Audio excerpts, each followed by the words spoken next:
Nagsimula kami sa Peace Cage siguro since 2004. Yung 2004 na yon, parang may nag-invite lang na taga Bulacan. Nagsimula sa isa hanggang sa dumami ng dumami. Since noong una struggle kami kasi hindi rin kami kumikita. Late nitong mga 2020s na hanggang sa na-meet namin yung isang ahente, si Sir Marbs. Actually, parang 10 times, 20 times pumunta sa bahay. Hindi namin siya tinatanggap kasi hindi namin kabisado din yung patokan niya. Hanggang sa seminar, umattend ako ng seminar niya actually.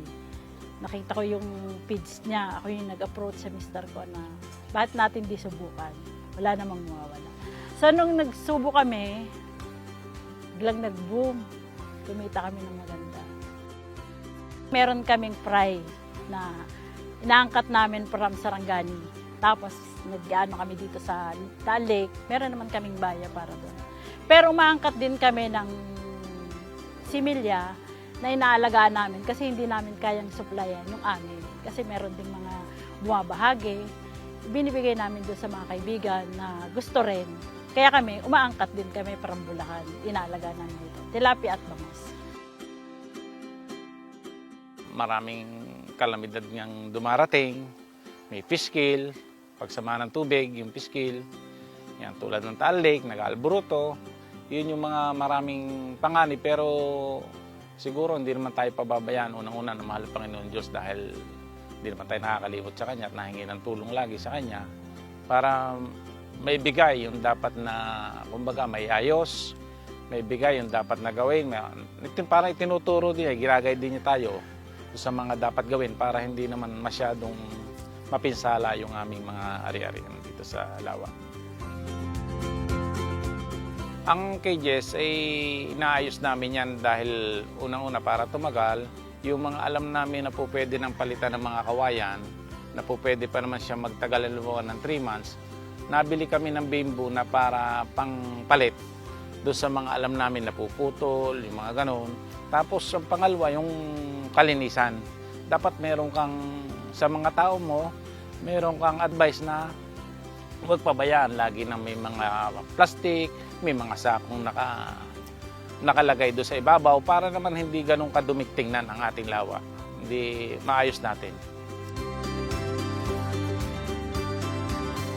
Mixi yung time ng pag-harvest namin. Parang naging, kung dati 9 months, naging 6 months na lang siya. 6 months, natatarget na namin yung harvest, na dati hindi namin natatarget.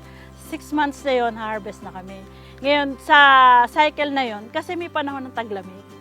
Pagdating kasi ng October, November, December, andyan na yung struggle ng pagpapalaki, andyan na yung struggle ng pag-aalaga ng isda, kasi iyan ay pinakamalaking laban na talaga, kasi yan pinakamahirap na panahong pakainin ng isda. Kaya yung panahong yan, kung maghuhulog ka ng August, July, ma-harvest ka next year pa. Tatapusin mo pa yung lamig. Pagtapos ng lamig, saka ka palang makakapagpakain ulit ng maganda, saka mo palang siya mabubumba ng pagkain. Kumbaga kung magpapakain ka ng 5 bags, pagtapos ng lamig na yun, mapapakain mo na siya ng 10, 12 bags, kakain na siya. Doon ka na magbubomba ng pag-harvest.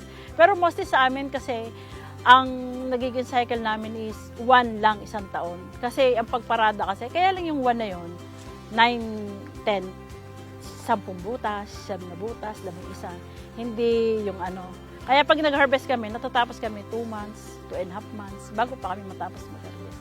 Pero meron na kaming pasunod. Kumbaga yung hulog na yun, meron na uli. Kaya ngayon, meron kami ng April, May, na 8 butas. Yan ang iano namin. Hindi sabay-sabay yung cycle ng pag-aalaga. Kasi malaking puhunan. Kawawa yung pinanser.